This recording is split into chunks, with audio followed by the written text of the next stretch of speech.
Salmon Podcast มันสดอร่อย In the Name of Work podcast, getting your work to really work with Parit Wacharasindhu. In collaboration with Rise. Hi everyone, welcome back to our podcast In the Name of Work. This is Parit Wacharasindhu, your host. As usual, this podcast, we're going to be talking to business experts across the world on very different areas or disciplines that will shape the future of our work, regardless of whatever sector you're in. Hopefully, from this podcast, you'll be able to gain some useful insights and tips on how to work more efficiently, how to work more effectively, and how to make it more fun, or as we like to say on our podcast, how to get your work to really work for you.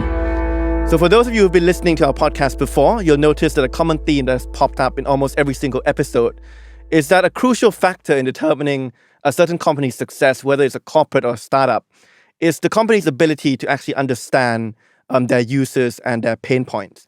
So in this episode, what we're going to be doing is going to be spending the whole episode talking about the art of what we call human-centered design. It's an approach which can supposedly transform how businesses can better ideate and design their products and services to better meet their user needs. Our guest speaker today is Ms. Sukhita Karthi, a specialist in human-centered design and someone who has certainly applied this art to a very wide range of products and services, especially in the healthcare sector. Hi, Sukhita. Welcome to our show. Hi. Thank you for having me. Thank you for joining us. Let me start off with the first question. For people who are not so familiar with this concept of human-centered design, can you explain a little bit more about what that is? And as a human-centered designer, what do you do for companies and your clients? Absolutely. So human-centered design, I guess, has been around for quite a while now in terms of how it's being used and implemented. And it's gaining a lot more prevalence, I think, worldwide currently. I think the kind of basic premise of human-centered design is really understanding the people that you're trying to serve. There's this common tenet of like, a lot of startups fail because they build something that customers don't actually want. And so the premise of like human-centered design is to eliminate that and to actually getting to know your users. And we do that through a process called empathy, and which involves basically talking to users, observing them, interacting with them in different settings to really understand a lot of aspects, their behaviors, the actions that they take, their feelings, and understanding really the root cause of why they do what they do. So we have this principle of like, often it's like an iceberg type situation where the highest layer or like the top layer that you can see is just kind of like the what they do. But we like to, in human-centered design, like dig deeper and truly understand kind of the why of what they're doing and what we're actually seeing. And oftentimes those insights that we obtain are very different from what we thought were initially the problem, which often leads to like a very different solution, which is where kind of there's a contrast and kind of the power of human-centered design in the first place.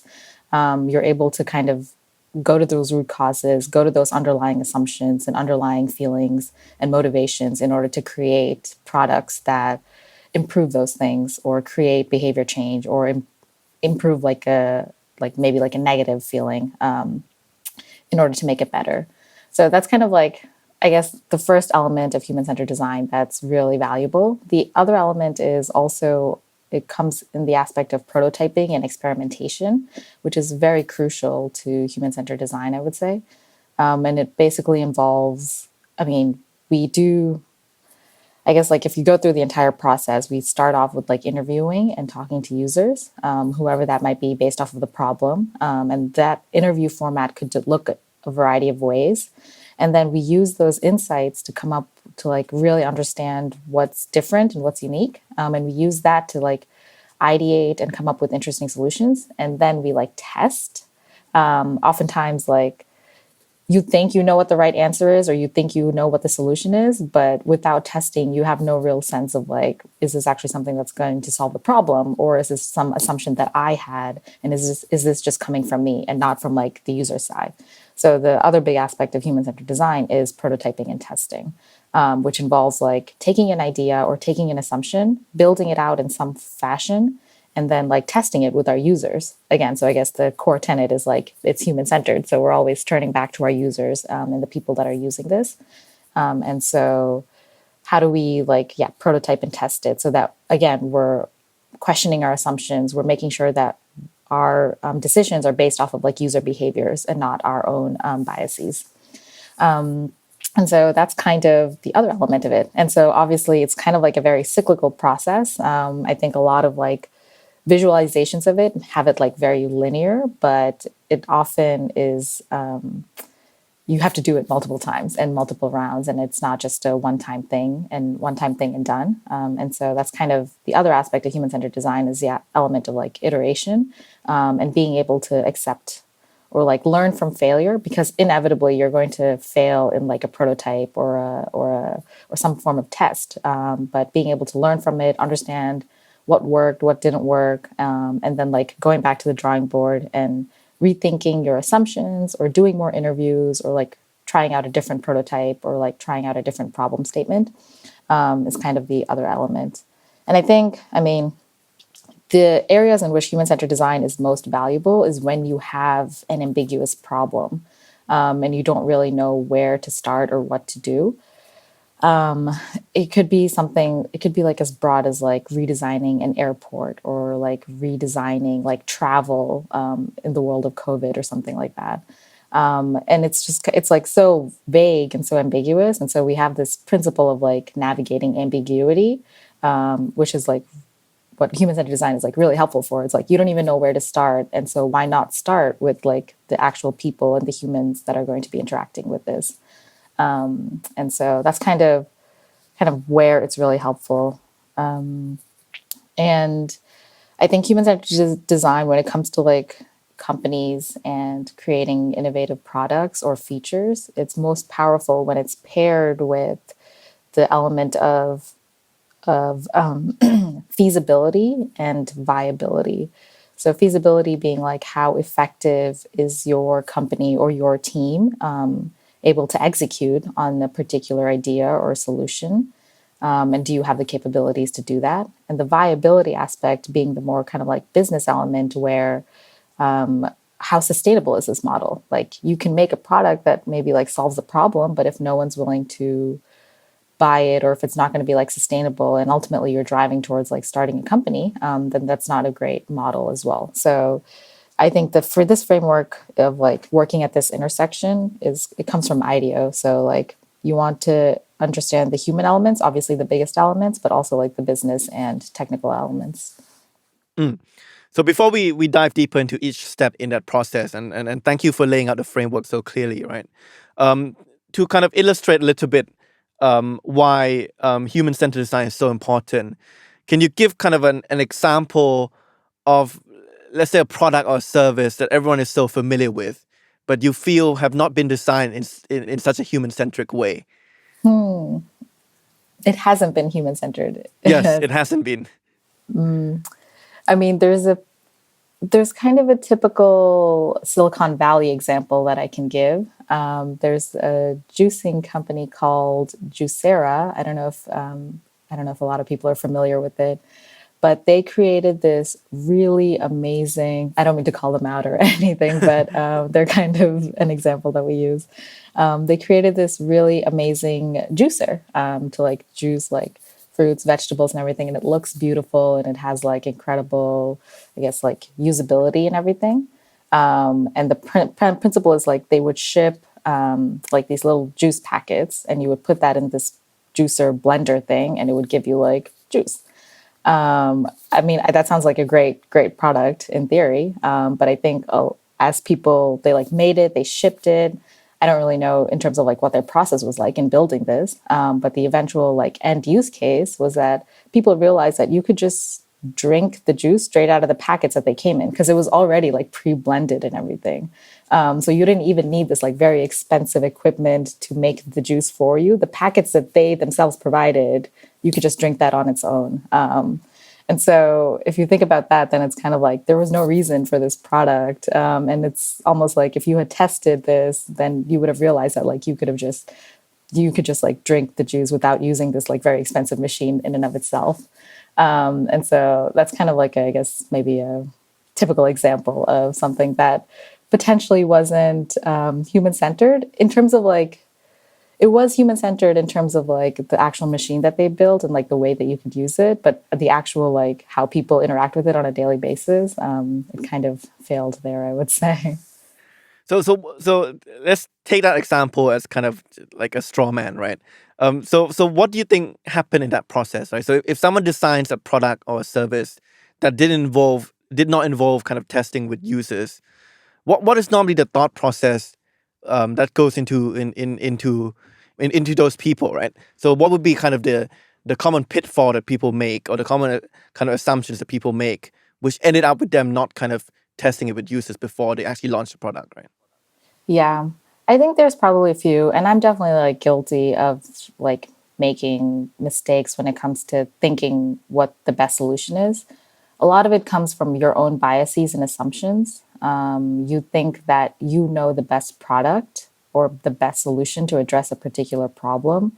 And especially like it can be so hard to realize that it may not be the best solution. Like when you're working in a team or when you're working by yourself and you're like, I have this really awesome idea. It's going to like change everything. It's going to change and like really affect a lot of aspects. You kind of like get sucked into this like vacuum of, yeah, I'm going to do this. Like, this is the best idea, which like, obviously like I've definitely done, like other people have done, without actually like understanding what the user's perspective is. And so, yeah, I think it comes down to just kind of like the types of, like if your team or if the people that you're working with also think that it's like a good idea, it's like hard to separate out what we think is good. Because ultimately, if I'm trying to create a product that's successful, then I'm like, I mean, obviously everyone will want this. Obviously, like I'm making this like really amazing juicing machine and it looks amazing. And it's like we've thought this through. It's not like we haven't thought this through and we haven't like tested it internally, but I think it's born out of biases and assumptions to begin with, and so it's kind of like hard to go back after that with that if you don't test or prototype. I see. So I think let's begin with kind of the first step that you would do, right, in terms of designing something in a human-centric way. And I want to take the example you mentioned about, let's say, redesigning an airport, right? So let's say that's the problem, right? You've been asked to kind of help redesign the process or people from when they get to the airport to when the plane takes off. Now, when you're tasked with that problem, how important is it for you to have kind of a hypothesis going in terms of what you want to do, what type of processes you want to eliminate or redesign? Or is it actually better for you to go in with kind of a blank slate and actually start talking to users without any pre-existing assumptions? Yeah. I think the latter is definitely the ideal scenario where you go in without any pre-existing assumptions. You kind of talk to people along the way about various steps in the process, like from when they first start to when they first get to the airport to when they like you mentioned, like get on the plane and take off.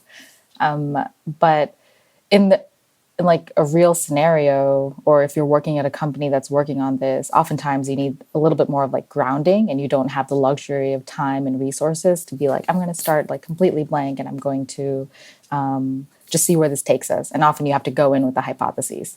And I think that hypotheses can come from like a variety of other research that other people have already done. Like there's a lot of like secondary research available, and you can sort of like pinpoint areas where there's a lot of friction, right? So maybe that's like the check-in process, or that's the security process, or that's kind of like the waiting in the lounge, or like the gate time. So you can maybe like divvy up your efforts to focus on those specific areas, because I guess like end to end, it is a very large journey, and you can have hypotheses for those each individual sections and go in with maybe like an assumption or kind of like a question that you want answered in terms of like, how do we redesign the security line process to be like more delightful or more exciting or less just like less boring and like stressful. And so you can specify it in that aspect as well, which, I mean, if you go in with the specification, you'll probably like find unique insights in that regard. And you can question some of the assumptions that you've already had. So yeah, it's kind of like a balance you have to play between like just like going with everything and like just going with a completely blank slate, but also like kind of narrowing it down to a specific element where it's where you're able to tackle it easily. and I guess like very quickly prove whether or not a hypothesis is right or wrong. So if I go in with the assumption that like, oh, the check-in process is like fine, and it doesn't need a lot of redesigning, and I find different insights from that, then I can either validate or invalidate it really quickly and potentially move on to a different part of the process. I see. So let's say once you've kind of divided up that process and prioritized which area you're gonna explore deeper in, and you're at a stage where you want to talk to users, right? So Yeah. passengers that go through the airport. What would be your recommended kind of source or channel of getting customer information? Is it better to kind of just talk to them directly, conducting interviews, focus groups, surveys, or actually are there more subtle ways of understanding people's behavior beyond just talking directly with them? Yeah, there's quite a few techniques, and I think all the ones you said definitely very much are inclusive of that. The biggest tool we have is like just direct interviews and talking to people. So if I'm thinking about interviewing someone at the airport, maybe I would approach them when they're in the waiting lounge and being like, draw out this like entire journey of when you first reached the airport to like where you are right now, and tell me like all of the steps you took, what happened, how you felt. And in that scenario, you can start to tell where there's like the most friction. So even if you don't have that pre-existing assumption, like the first few interviews or like pre-existing hypothesis, the first few interviews will like kind of highlight where there's a lot of like tension and stress or friction. And you can start to like dig deeper into that. So maybe that's kind of a better strategy. It's like the first few interviews, you keep it broad, and then you start to like narrow and specify in terms of what you're focusing on. So yeah, coming back to kind of like the best interview techniques, directly interviewing them. Oftentimes it's hard to do that in field. Like if I'm supposed to interview someone at the airport, there's already a lot of other stuff going on. So I won't be able to conduct like a very lengthy interview. So we often do like very short, quick, like 10-minute conversations or 15-minute conversations in the place of like wherever that this in this situation being the airport. But we also like to do like a lot more in-depth, like 45-minute to an hour-long interviews with potential users, where we really understand kind of their thought processes, their experiences. And if it's like specific to redesigning the airport, kind of like we would talk about the best experience they've had or like the worst experience they've had and kind of like their feelings around that. So those longer interviews really give you a chance to dig deeper and kind of go into the why of things, which I mentioned a little bit earlier about certain elements. So maybe like we even talk about how they decided to go to the airport or why they had decided to like go on this trip, etc.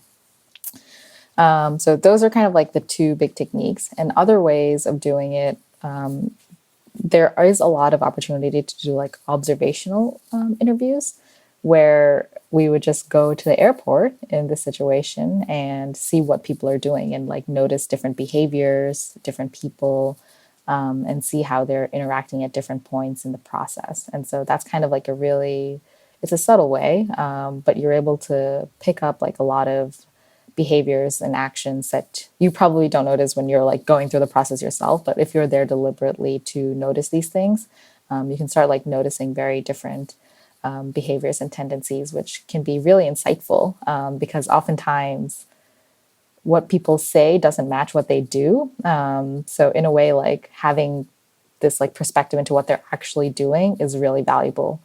Because I could like make up a bunch of stuff, not that like people make up a bunch of stuff like intentionally, but it's often like human nature to like embellish things or like kind of gloss over some elements. And so I think like reducing that. So if I were to be like, oh yeah, I love the check-in process, but in reality, like I'm really frustrated by it, which happens a lot. And there's like certain actions or like, I guess like facial expressions and things that you can notice about it. It kind of gives you like kind of this unbiased opinion into like how they actually felt during that process or how they felt and what they did during that process. I guess it's harder to understand how they felt without talking to them, obviously, because like I can't read expressions that well or anything. But you can definitely understand like what they actually did versus what they tell you they did, maybe at a later point in time. So that's kind of the other technique. And yeah, also like a little bit more. So those are kind of like qualitative techniques we would use. There's also like opportunities to do surveys, which can be more quantitative, where we would like survey a number of people on certain elements of the airport experience to get kind of a more quantitative approach to what we're looking at, which is it's good to have like a good balance of both qualitative and quantitative insights so that we can kind of move forward with more confidence. So those are kind of like general tactics that I've used and continue to use. And what type of biases should you be cautious of? Both bias from the people conducting the interviews and the observations, as well as the bias of the people you are interviewing and observing. Yeah, we like to say that we have the principle of like check your biases at the door before you like talk to people or do any interviews and everything. But it's hard to. It's sometimes hard because sometimes you notice it's like it happens without you even noticing it. The most common biases, I'm kind of blanking on the actual names of them, I would say, but it's projecting your own feelings about the problem. Like maybe you really hate, or like I really hate the airport experience. And so I'm like projecting that onto them and being like, oh, this part really sucks. Or like this part's fine, but this part is like the worst and I hate it. So we don't want to do that because obviously we're coloring their judgment when they're talking to us. And so kind of like making sure that we're just listening and we're not talking about any of our experiences or our like feelings towards a particular problem is really, really important. And that can often lead to like eliminate some of the bias. The other thing is also like when you're interviewing, it's super easy to be like to ask like yes or no questions or to ask questions that are leading. It's like, oh yeah, so you must really hate like the baggage pickup process, right? Because like you're just waiting around, like there's all these like bad, I don't know, and you just want to leave type of thing. So when you ask those types of leading questions, obviously you're not going to get like, you're going to get a colored answer again, because they're going to be like, they're going to try to like agree with you. It's kind of like human nature to want to like agree and please the person that's talking to you. That's kind of like another bias we talk about. And so, yeah, how do we avoid doing that so that we ask like the most broad questions and allow them to tell us what they truly felt? And so maybe someone really enjoys like the baggage pickup process or something. And if we kind of lead with our expectations, then that can be a biased result that we get. What other biases do we experience? Yeah, I think those are kind of the big ones. I'd have to like look up all the other names of the biases to remember. Okay. I mean, I'm guessing one way to overcome biases is to look at a quantitative data, right? So in that respect, how closely do you guys work with kind of the data analytics team to kind of extract and collect information and analyze and try and analyze from the data what patterns of behavior you are seeing? It varies, I think. I think different companies and different people have different approaches when it comes to quantitative and qualitative data. If you think about it, a lot of like market research and everything is based off of quantitative data. And so I think as a human-centered designer, I don't do as much of that. I use the quantitative data to kind of amplify and I guess kind of back some of the qualitative insights that I found, or like prove or disprove some of them. So I don't necessarily work with a lot of like a data scientist team. It's more kind of like I would analyze it myself. But I think when you do think about the massive amounts of data that you could potentially obtain, it's probably valuable to have that sort of team in order to sift through the data, like actually pull out insights and trends and see where there's interesting opportunities there. But yeah, I personally haven't done a lot of that, I would say. So in your experience so far, have you discovered any surprising aspects of human behavior that you can share with us? Something that you didn't expect to see or you didn't expect to observe, but you actually ended up seeing, and then that kind of transformed the way you think about that product or that service? Yeah, I mean, generally speaking, a lot of people, I guess we'll say they lie, but not in like a harmful or malicious intent. I think it's more so the fact that it's more aspirational. And sometimes it can come off, and maybe lying is the bad word, right? It's not a great word to use right there. But it's more kind of like, this is what I hope I could do, but I'm going to tell you that this is what I actually do. So if, for example, I'm like, how often do you, I don't know, do you eat breakfast every day? And I am like, every single day, like I have a healthy breakfast every single day. But in reality, like I don't eat breakfast any of the days.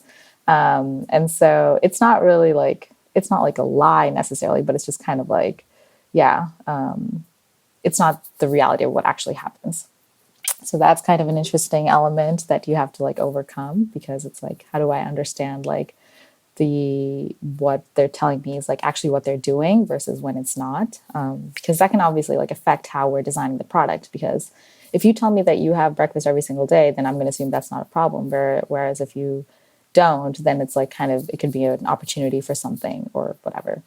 And the other element is a lot of times people want to please you, especially when we're prototyping and testing. So I think I kind of mentioned this, like it's kind of human nature to want to like please people. And so especially if it's like a prototype and you've put in a lot of effort and you've like showed it to them, they often will just tell you that it looks good and that they would use it, when in reality they won't. And so kind of overcoming that as well is kind of like an interesting human behavior. And I'm guilty of doing it as well. I'm like, oh yeah, look at all this like amazing work that they put in. Like, I don't want to tell them the truth of like, I probably won't use this. But instead I'm like, yeah, maybe. So we experience that a lot as well. So that's why we like to like try to make our prototypes actually not look that polished sometimes, because it gives you that honest feedback, where they're like, okay, great, they didn't spend too much time on this. It's not like a completely refined and fully finished product. So I feel better about like providing critical feedback and telling them the truth of like whether or not I would use this, versus like something that's like a final product. It's like so hard to like critique that and tell them that like, oh, this is really bad. And I would never use this. So that's kind of like, I guess, two elements of like human behavior and nature that you deal with when going through the process. Are there any other techniques that you've used to get, let's say, to get people to speak the truth more? Apart from, I mean, obviously the most direct, the most obvious answer would be kind of monitor if they actually have breakfast every day, right? But I think that's probably something that's too labor intensive and probably not too ethical either. What other tricks do you have in terms of persuading or designing experiments or interviews in such a way that it incentivizes them to speak the truth? Yeah, that's a great question. And yeah, like you said, like observing is probably like one of the biggest ones, or like having them like surveying them on a daily basis, like, Mark, if you've had breakfast or not, type of thing. So that it's kind of like in the moment and not afterwards. So that's one thing. But another aspect is like during interviews itself, we like to potentially like give the person we're talking to a little bit more freedom. So we might ask them to do a certain activity. So maybe we ask them to like draw a journey map of their day.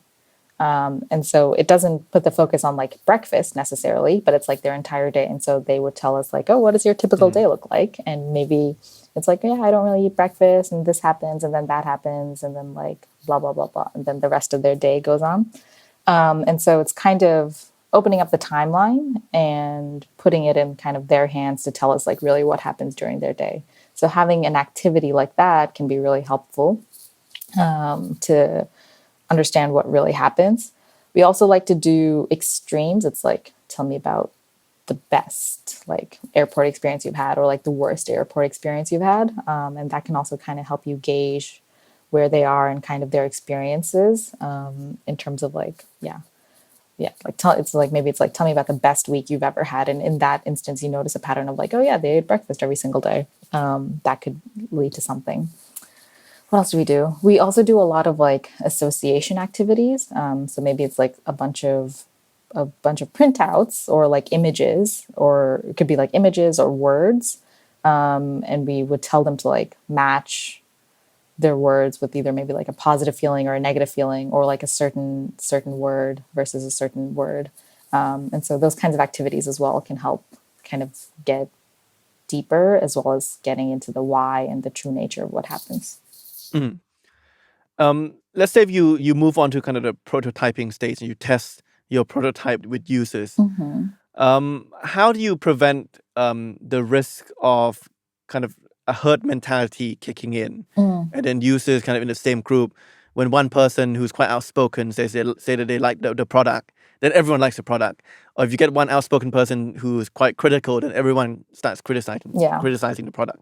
How do you kind of prevent that from happening? So we actually like to do prototypes in smaller groups, or even just one-on-one. So I think ideally we would have one-on-one prototype experiences, or we would have maybe like 2 to 3 people in a group. Or if it's more people, we'll like segregate them out into smaller groups so that they're either interacting with just like maybe 1 or 2 more people. Because yes, like you said, it's like it could really color what they're going on. But another way to do that is to have individual focused activities so that they're not talking about the prototype together, but they're all focused on doing a certain activity or experience as part of the prototype. And so then it's kind of like, it's focused on them, and then you can like share out. And so they're talking about their own individual experiences with this particular experience, as opposed to kind of being like generally discussing what's happening or like what didn't work, in which case, yeah, like a few people could like dominate that conversation. And so, yeah, I guess the techniques would be like smaller groups and one-on-one if possible. And if not, like focused on individual activities or something. Or maybe they experience something together, but you talk to them afterwards individually. So I think there's ways to kind of combat that and prevent that from like that herd mentality happening.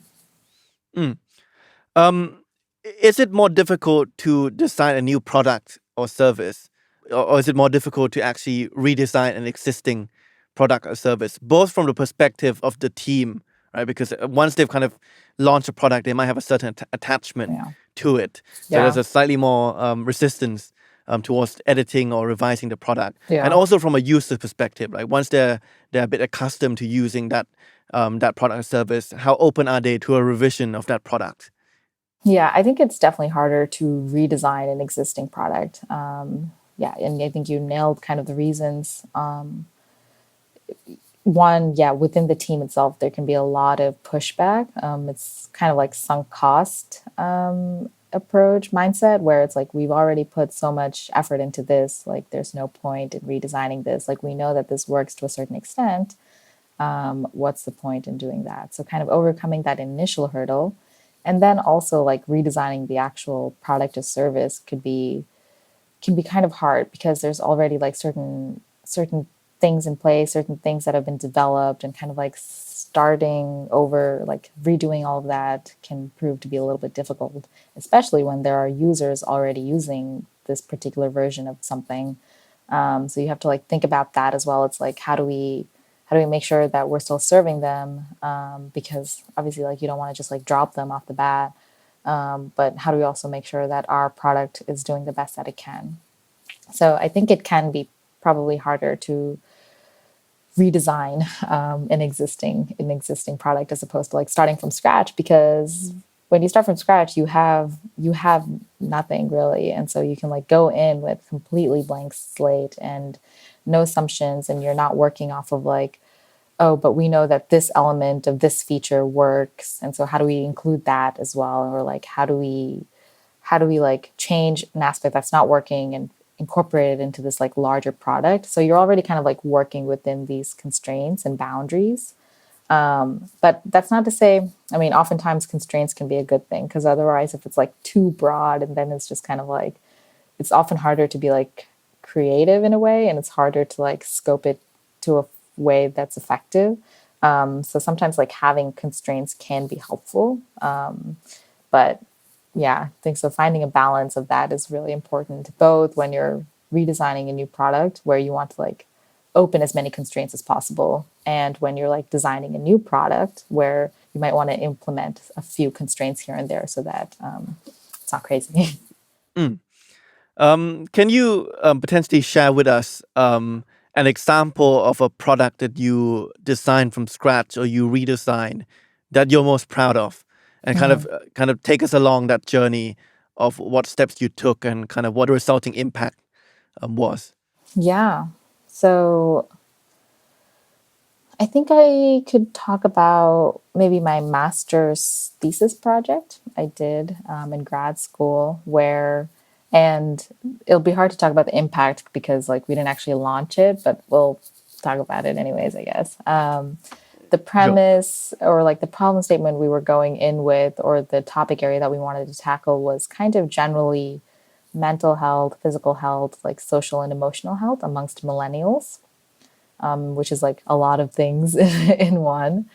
And so we kind of like had this very broad problem statement. And we just wanted to like understand these different elements and how people think about them, how they like rank them, which ones are most top of mind and why, that type of thing. So we did a lot of interviews with people that fit our user group of, I guess, like millennials.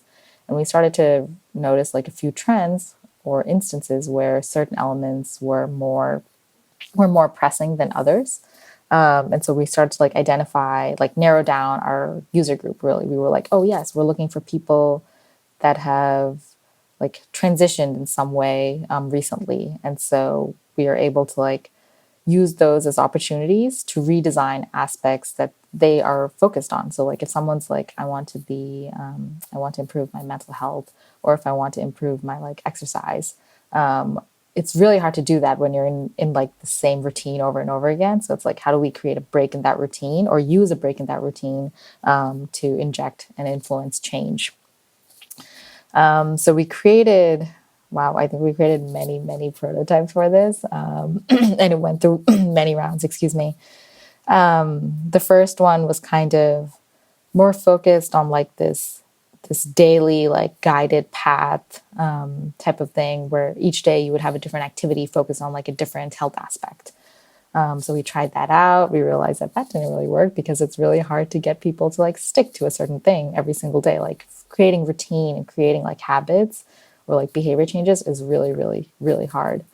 And so we kind of like pivoted a little bit. And then we were like, okay, so like a lot of other things we heard from our interviews was that like forming relationships is really hard. And so we went down the hole of like, what is it to like, kind of like online dating really. And to like, what is it like to be on an online dating app? Like, how do you create authentic connections over internet, like virtually? Because we kept hearing like a lot of things, because that's a big aspect of like, I guess, health, like mental health, like social health and emotional health that we heard about. And it kind of like kept tying back to like relationship stuff. So we were like, okay, so how do we like create and foster better connections? So we went down a lot of prototypes for that. I think, oh my God, there were so many. We like tried to create a dating app. We tried to like make a podcast also. We tried to like make this newsletter and everything. And we realized that ultimately, again, it's like really hard and it's not effective. And so again, like back to the drawing board, like re-questioning our assumptions, like the things that we found, and trying to figure out how we, I guess, like ultimately we realized that we need to broaden our scope, and not just focus on, I guess, like dating type relationships, but maybe just kind of like relationships in general. So how do we like foster for that? But how do we also create a way where people aren't just like online all the time? Because I think we heard a lot of problems with that as well. So how do we create this opportunity to use like an online platform, but actually push people to meet in person outside? And so we found a lot of interest in that prototype in terms of like, yeah, like people are like, I would love to meet someone and actually like go do an activity, as opposed to just like chatting with them over like continuously over the phone or whatever, computer. And so we kind of ran with that, and we realized that there was a lot of like supporting elements and research that like fit into that, in terms of like social media being like very harmful for like mental health, like people wanting to try new things but not having anyone to try or do them with. And this element of like also like loneliness that kept popping up in like millennials. So there was a lot of like elements that pointed towards this kind of prototype. And so we tried this one out, and it proved to be successful. But I mean, obviously there was a lot more work to be done in order to like actually make it a product. And then we graduated from school. So it's kind of like on the back burner in terms of what it is right now. But I think that's kind of like a general outline of the process where it's very, very like iterative. Like it's not easy, like end to end. It's not like if you do the process, you're going to get results every single time. Like you have to do it, like understand it, go back to it and kind of like learn it. Because I think we started with like, how do we make like preventative care better? So like, how do we enable people to take charge of their health so that they're reducing like doctor visits and like overall health and well-being? And so that kind of like took a very large journey of very different paths, and ultimately led to like what the final product was, I would say. So I think one consequence of that iterative process is that you will have to fail along the way, right? So there has to be some failures and some learnings that you take from it. How important is kind of, I mean, this touches on the mental health perspective as well. How important is it for someone who wants to go into kind of human-centered design to be able to deal with failure to a certain extent? And what tips do you have for them? Let's say for someone who's never failed in their life, reacts to failure very badly, and then having to do a job which basically requires them to fail consistently in order to eventually become successful. It is super, super important, I would say, being able to embrace it and accept it. And I think viewing it as failure is probably not the right word, right? Because yes, you did fail at this like very specific prototype, but you also learned a lot. And so I think reframing it to being like, so what did we actually learn, as opposed to viewing it as like, oh, this failed, so I'm just going to stop this. Like I'm not going to move forward with this. Isn't necessarily the right mindset. So I think that shift in mindset being like, all right, so this particular hypothesis didn't work. So what can we adjust? What can we change to learn something better next time? Or what kind of like other ideas can we come up with that might address this? So I think it is definitely important, and it can be like kind of shocking, especially when you're like driving towards a deadline or you have like certain deliverables that you need to provide. It can be hard to embrace that effectively. But I think making the room for that and it's hard because it comes down to like almost like if you're in an organization, it can be hard to like have that failure and not have deliverables. So it comes down to like organizational culture also, where you need to be able to, as a team, as an organization, be able to like embrace the fact that a certain experiment or a certain idea might not work out, but you learned a lot along the way. And sometimes it's often more powerful to learn about what didn't work than it is to what did work. Because then you know that like a no can often be like more definitive than a yes. And you can realize that that's not a good path to go down. And so I think it's very important to understand that, to embrace that, and to use it as an opportunity to move forward. So we like to say like, fail fast. So don't spend a lot of time. So it obviously really, I think the biggest barrier is when you spend a lot of time, a lot of effort or something, and then it fails. So we like to create low fidelity prototypes, like keep it quick. And so you're spending less time on it and you fail very quickly. But you don't have that much of like an emotional attachment to it yet. Because you didn't spend like 3 months or 4 months on it. So like thinking of it in the span of like a week or 2 weeks and creating something and then realizing that, okay, that didn't work. So it's easier to move on from that than it is when you spend like a year working on something and presenting like this very polished and refined product. Obviously, like I would have an emotional attachment to that. And so it would be harder to like embrace failure in that regard. So doing it quickly, so failing fast and failing forward being, so this didn't work, but how do we move forward from this? What did we learn? How do we adjust it for the next time? So again, like redoing it really quickly and then learning continuously. โปรโมชั่นพิเศษสำหรับคุณผู้ฟัง In the Name of Work Podcast ถ้าสนใจคอนเทนต์จากสปีกเกอร์ระดับโลกแบบนี้อีกสามารถใช้โค้ด Salmon SALMON เพื่อเป็นส่วนลด 10% เข้าชมงาน Corporate Innovation Summit หรือ CIS ปี 2020 Event Virtual Experiential Conference ที่จะจัดขึ้นในวันที่ 15-17 กันยายนนี้เปิดขายบัตรแล้ววันนี้ทางเว็บไซต์ cis.org cis.writeexcel.com ย้ำนะครับ cis.riseaccel.com แล้วเจอกันครับ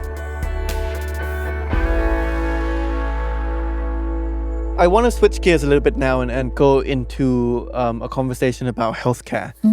So you mentioned that while at college, you were quite interested in this field, right? I'm guessing out of all the sectors that we talk about, healthcare is probably one of the most important sectors where you need to put humans at the center, right? So kind of from a broad perspective, when you look at the healthcare system, when you look at kind of the hospital experience for patients, do you feel that we've done enough in terms of designing healthcare processes to be in line with kind of the pain points and the needs of patients? Well, my answer is we've never done enough, I guess, always. But yeah, the healthcare system, it's very, very like complicated and ambiguous and kind of like regulated system that exists.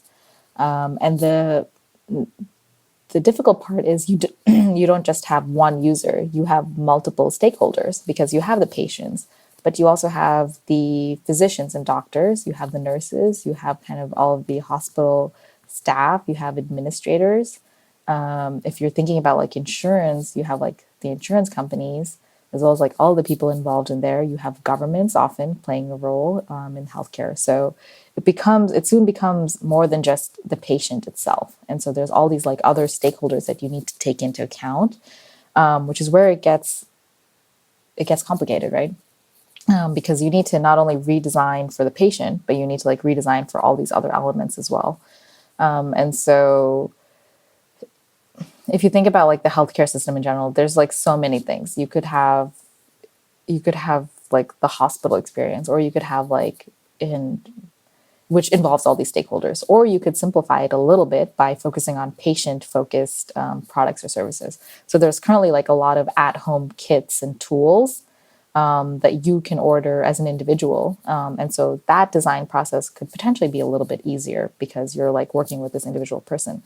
But ultimately, if that has to connect to the larger hospital, like healthcare system through like, maybe I need to send this data to my healthcare provider, like maybe I need to like send this to my hospital or like my insurance, then you also have to like design for that, because it's like, how do we create data that's valuable to what a physician needs, but it's also valuable to like what a user or like a patient can understand and use on a daily basis.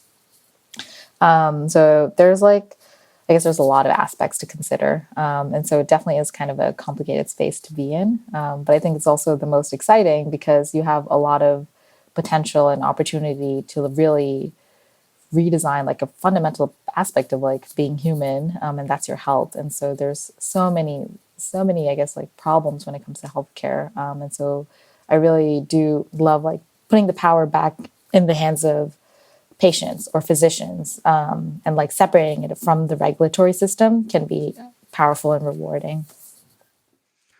Are there any kind of healthcare innovations that you've seen recently which you thought did a really good job of redesigning the healthcare processes and our kind of healthcare experience? Yeah, I think there's kind of this trend towards at-home care has been really interesting because truly, like, I mean, you visit the hospital a handful of times through the year if you're like a healthy individual. But there's still a lot of like recurring and chronic cases. And it comes down to like day-to-day activities and decisions that you make that affect your health. So instead of focusing on like whatever those like hospital visits, like how do we make your day-to-day like healthier and more sustainable? Especially if you're living with a pre-existing condition, then it can also be really hard to like take care of yourself and maintain yourself if like you have these very distant connections and like one-off connections with your physician. So there's like a handful of, or actually there's been a lot of at-home care kits. Like there's companies like Livongo, which focuses on like diabetes, and Amada Health, which send like at-home care and coaching to individual people. So I think I'm really intrigued by that element, where you're able to make decisions on a day-to-day basis that affect your health in the long run. And so whether that's kind of like I don't know the specifics of like what they offer, but like whether that's like monitoring your diabetes on a regular basis and being able to track it, or knowing what your diet should be, or like how you've progressed, can one be like powerful motivators to like continue doing a thing, but also it's helpful to have that like everyday check-in. And I think all of those companies like provide coaching at a more personalized level, that maybe you don't get from your doctor or physician, because obviously they're dealing with a lot of people and you don't interact with them every day. So you get like more personalized interactions, and you're able to like track progress a lot more. So I think a lot of like the preventive like healthcare companies are doing some really cool things, as well as like these at-home ones are doing some really cool things. I guess one of the tricky aspects of healthcare is that a lot of the times when people go through that hospital or that patient experience, they can be quite emotional in terms of being worried about what they're sick with, being worried for their loved ones. Does that mean that as kind of a designer of products and services, you need to have a good understanding of kind of people's emotional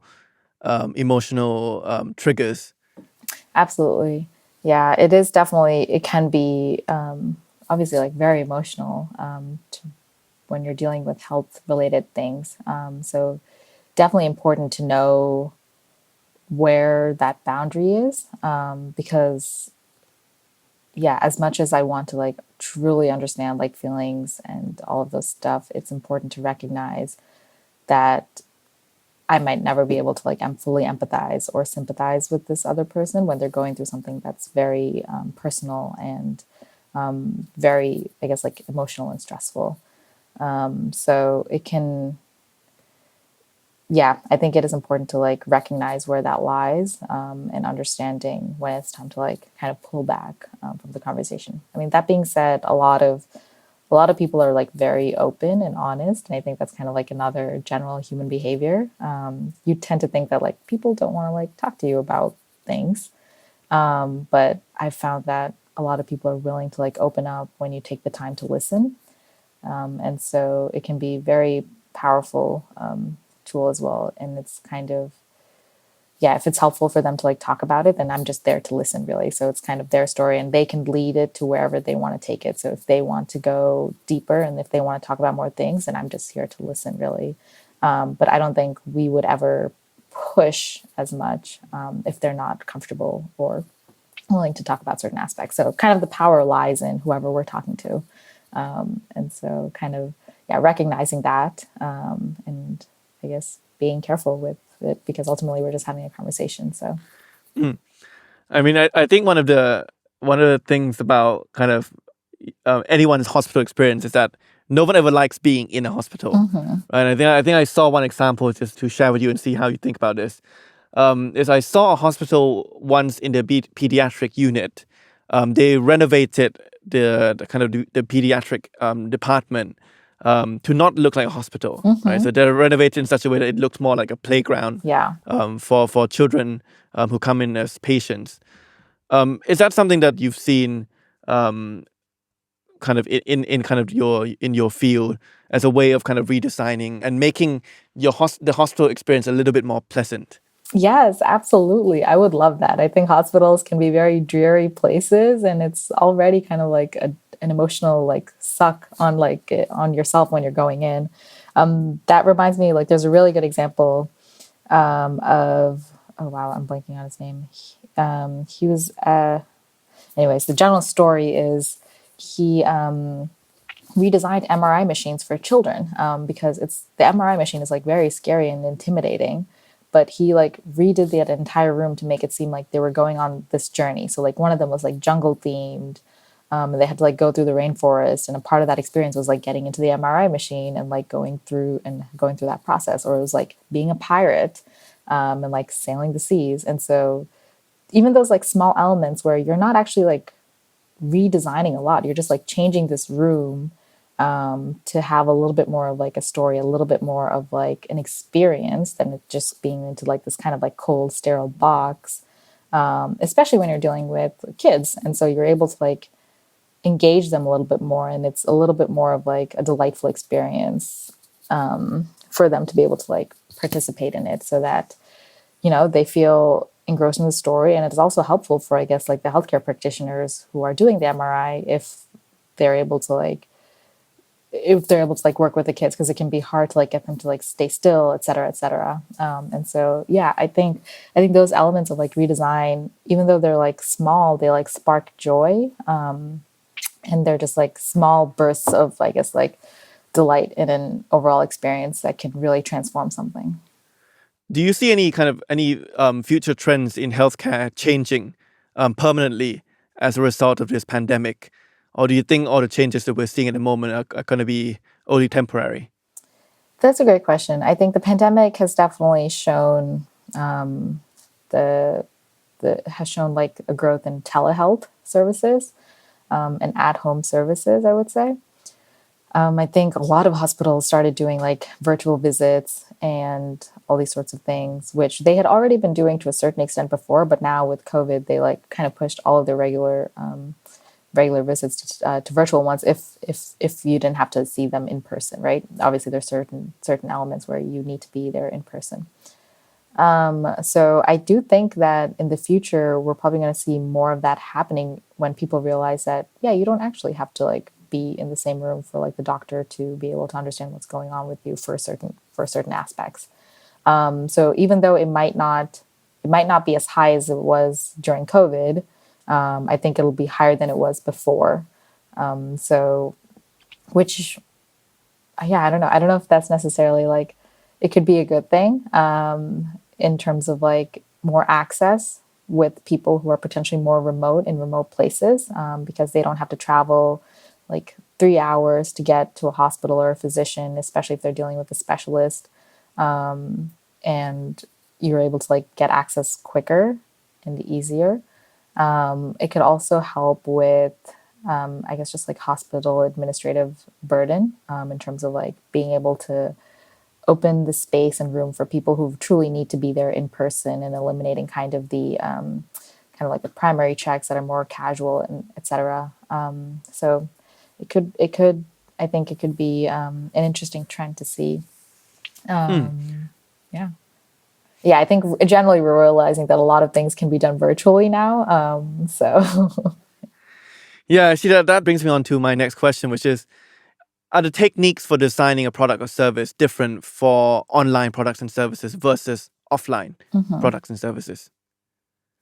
Absolutely. I don't know if the techniques are different in terms of like how we would go about the process, but I think the ultimate outcome is super different. And I think especially now, like online services or like online things everyone's thinking about how do we redesign them to be more delightful, kind of like have more impact, because I mean, everyone's getting tired of Zoom, right? Like hanging out with people through Zoom, like you're doing work stuff with Zoom and then you're also doing like social things through Zoom. So it's like, how do you redesign those elements to it's hard to like say to replace like in-person interactions, because that's going to be like, that's never going to happen. But it's like, how do we make them more delightful or enjoyable or engaging, given the current situation of the world that we're in? So I think when you're designing online products and services, you're already kind of working, with the assumption that like maybe people don't want as much like online interaction stuff going on. So how do we overcome that barrier versus like in person, like the way we would go about redesigning that could look very different. And I think the assumptions, the problems that both of those situations face are very different. And so it could probably look very, very different, I think. And now we're generally seeing a lot of work towards redesigning like online services. I think so far we've talked about kind of human-centered design from the perspective of designing products or services for customers, right? Can the same kind of technique or same process be used to design certain internal processes within a company? Yeah. So, for example, like how HR conducts performance management, how HR conducts their recruitment processes. Have you seen any good example of a company that's used this kind of thinking to redesign their own internal processes? Yeah, I think design, like human-centered design for organizational strategy or like organizational culture, is definitely like a big field, and a lot of there's a lot of Stanford research being done. It's like, how do teams work together? Like, how do you foster creativity within organizations? How do you foster collaboration and innovation? And how do you like, I guess, get like organizational strategies to like work culture to like work better? And I think, yeah, I think I can use my own company as an example in terms of like how we've done this, where especially when we went remote, there was a lot of like differences in terms of how we were working together. So they sent out like a survey about how each individual's preferences about like how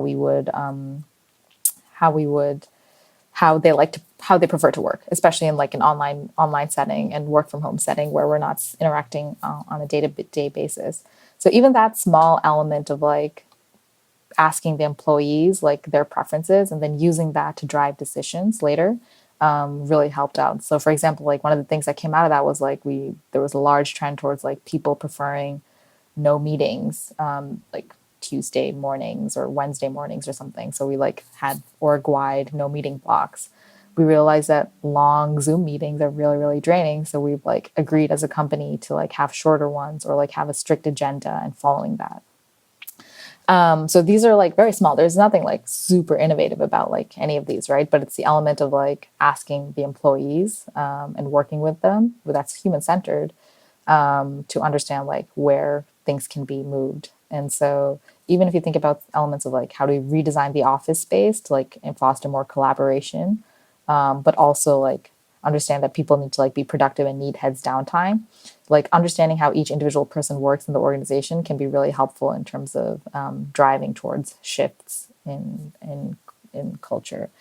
And for like HR and hiring as well, I think there could be a lot of opportunity there, just because I think we're starting to realize that a lot of hiring practices are not like as diverse or inclusive or equitable as they should be. And so how do we go about redesigning those elements in order to eliminate biases that everyone has, and create kind of like an equal playing ground for everybody? Or yeah, so I think I don't necessarily have an answer to this, and I don't know how other companies have done it well yet. And I think, but there's a lot of conversation about that going on in terms of like, how do we redesign these things? And so I can see a lot of that being human-centered, both internally within the company. It's like, how do we rethink our practices, our policies, to empower everybody, but also from externally, from people, by talking to like people who are trying to get jobs and asking them like, what are the biggest challenges you face? And obviously talking to like a very diverse set of people to understand the differences that inevitably like play a part when it comes to like job searching and hiring. And so kind of using human-centered like design techniques of like interviewing and everything to it's more of kind of like, even if you're not like prototyping, I guess you should probably prototype and test stuff, but it's more just to like understand the problems that exist, which probably like people knew but didn't necessarily know, or like know what to do about them.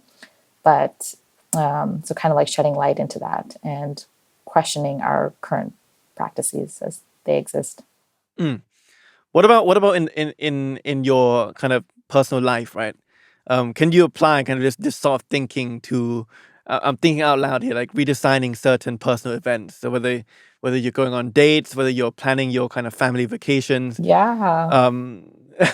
Can you use this technique, or have you seen like a good example of how you can use this technique in a personal capacity? Yeah, absolutely. It is funny because I mean, technically you could apply it to anything. It's potentially a little bit harder to do it for yourself. It's like, how do I redesign my dating life? Might be a little bit hard because I'm just going to like question my own assumptions. It kind of becomes like a reflection exercise, right? It's like, oh, this is what I like. This is what I don't like. How do I improve it?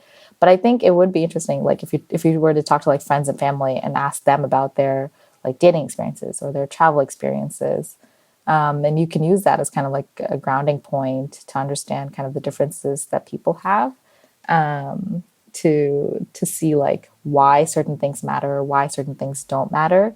Yeah, like you said, if you wanted to redesign your like family vacation, then like talk to everybody about what they're looking to get out of it, why they want to go on this thing, and you could probably create a pretty amazing like travel experience that satisfies everybody instead of like causing fights. Yeah, and I think there's a lot of opportunities to use it just to like design your like professional life as well as like your personal life. And it involves a lot more like introspection, obviously, but kind of the principle of like getting down to the why and what matters can be really powerful to like drive shifts in your career or personal life. Yeah, I guess that could be kind of the test arena for you to Yeah. try out this process, right? So for the people who are listening and starting to become interested in this field, right? What advice do you have for them in terms of what type of skills they should be developing, or what type of background, or what type of kind of courses they should be learning? So it's kind of interesting because human-centered design has kind of taken off. And so there's a lot of people doing like workshops and all these other like certifications things, which I think are valuable to a certain extent. But I mean, it's easy to like go to a workshop and say that you're an expert at it, but until you actually do it, it's hard to like really understand the power of it, the impact of it, as well as kind of like going through the process yourself is like a big learning experience. So even though I think like workshops and all of those like initial courses are good starting points, ultimately it comes down to like how do we think about a project that our company could do that's more human-centered focused, and how do we hire or like work with the appropriate facilitators to help us guide through that? Because obviously, like if you don't have the experience with it, like having someone external to like kind of work with you through the process is like a really great learning opportunity. And so once you've done it like once or two times that way, then you could probably like think about ways to implementing it within your organization itself. So yeah, I think doing it is probably the best learning method, and doing it on a project that has some impact, where you're able to, or like some importance, so you're able to like see the impact and understand like how this process was different from previously existing ones. So yeah, I think I would suggest, I mean, there's a lot of material to read. There's like a lot of books about it, just kind of like human-centered design as well as like user experience design things. But I think until you do it yourself, or like you are part of, or you you're a part of someone that like part of a group that does it, it's hard to do that. So but in terms of like courses or things you could be looking at, there's definitely like online material. I think it's important to also like take elements of like psychology and anthropology, because ultimately we're dealing with people and human behaviors and feelings, and so those fields they've been doing this for years, and so it's like a good way to really understand what drives and motivates people, when you think about like actions they're taking. So that's interesting. I mean, there's also elements of like being more quantitative approach, where you think about like how do we collect insights and analyze data to drive innovations within my company. So you could kind of take like the data analytics approach. And ultimately, like, depending on the type of design you're interested in, that can kind of range from physical product design, where you have more kind of like an engineering and industrial design background, or you need expertise in that field, versus a digital design where you kind of need that user interface and user experience design fields. And there's like plenty of courses for all of those things. But that comes, I guess, a little bit later when you're trying to like prototype and implement things, when you need those design skills in terms of like being able to like actually create like a mock-up of an app or a website and showing that to people, or being able to like create a mock-up of like this physical product, and showing that to people. So you need kind of those skills as well for implementation ultimately. And perhaps kind of as an inspiration to the people listening, can you share as well kind of your personal story of how you got into human-centered design in the first place? Oh, yeah. So I did biomedical engineering in my undergrad, which involved a lot of medical device design and redesign. Examples of like redesigning a prosthetic leg, or like this breathing device for respiratory problems. And so a lot of that involved, because of the nature of like medical devices, like talking to users and talking to physicians to understand what the problem is. And so I was kind of like introduced to this element of like working with users and understanding their needs to drive the product in undergrad. And then I became, I guess, kind of like more interested in doing that. So I wanted to pursue grad school. And so I applied to like a variety of grad programs. And ultimately, I ended up choosing the Stanford Design Impact Program, which is very well known for like an intensive 2-year course in human-centered design with like practical applications of like really amazing professors to work to learn from, like really awesome projects to work on, and kind of like a really amazing environment and community of people to do this with. And so that kind of really drew me to the Stanford Design Program. And I think that's kind of like where the biggest shift towards design happened for me, because previously I was focused on like medical devices, but the Stanford program is a little bit more broad and kind of general and applicable to multiple fields and industries and multiple problems. And so you can kind of choose the path that you want to take, and you can do physical products or digital products. So I guess that's kind of how that started. And then after that, I became like fully engrossed and like drank the Kool-Aid, as they say, in terms of like human-centered design and understanding the value and impact of it. And so I think that's kind of like a good technique as well, as to go to grad school that's focused on design, and it kind of gives you that playground to like learn and experiment and kind of work on projects. And then you're able to see how it's of value and use, and how that can be applied to industry later. And then I think finally, before we wrap up this this episode of the podcast, can you perhaps share kind of your up and coming plans? What are the projects you're working on at the moment?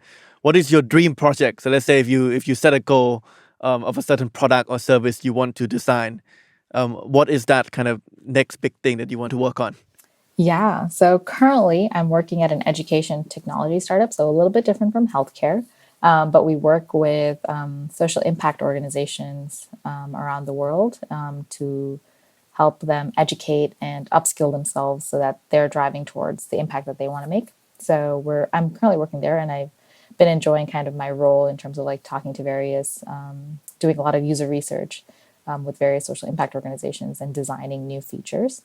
I think in the future, I would definitely love to move into healthcare field a little bit more. I think ideally I would love to be in the space of working towards mental health progress. And so that element was really interesting to me, and as well as like preventive health. And I think that was part of my master's project, but just in terms of like physical health and mental health, but how do we foster better behaviors on a daily basis so that we reduce the risk of like chronic illnesses and diseases that happen. And because ultimately I think it happens like on every day. So how do we I guess kind of like put the power back in the hands of users and patients so that they can take charge of their own health? There's like a variety of companies already doing this, but I think it is the aspect that kind of interests me the most. And I'm particularly interested in kind of like the patient-focused products and services that I can make. I think my final question to you is on that point regarding mental health. I think the world would benefit a lot if we were able to design a more pleasant or more empowering process for people suffering from mental health to be comfortable speaking up and asking for help, right? Do you have any kind of preliminary ideas about how to make that happen and how to get people to overcome that stigma and that fear of admitting that they have a mental health problem? Yeah. I think it is such a big challenge because, like you said, there's so much stigma around it, and there's so much like hesitation towards it. I think we're starting to recognize the value of talking about these things and breaking down these kind of like walls that have been built up. So I think doing more of that is super valuable, so that people feel comfortable like seeking care for mental health is a big deal. But I think also it happens. It's also, I think the other challenge is like it looks so different for different people. It's hard to like create this like one size fits all solution, especially when it comes to mental health. And so I think toying around with the idea of like, how do we make it personalized and customized to what you need and what you feel, is super, super valuable, but also extremely challenging to do. So you kind of have to harness powers of like user behaviors as well as like data in order to like create a solution that seems impactful to each person in and of the, like individually. So yeah, I think like ideas like mental health is so broad, like so specifying it to like a particular group of people or a particular type of behavior that I would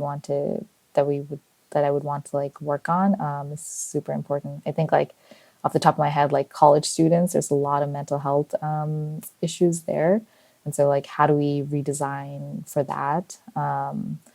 Also just, I guess, like working professionals and like millennials noticed a lot of, or like young working professionals, there's a lot of stress and anxiety these days. So kind of like targeting the groups and identifying common themes to hopefully come up with the solution or product there.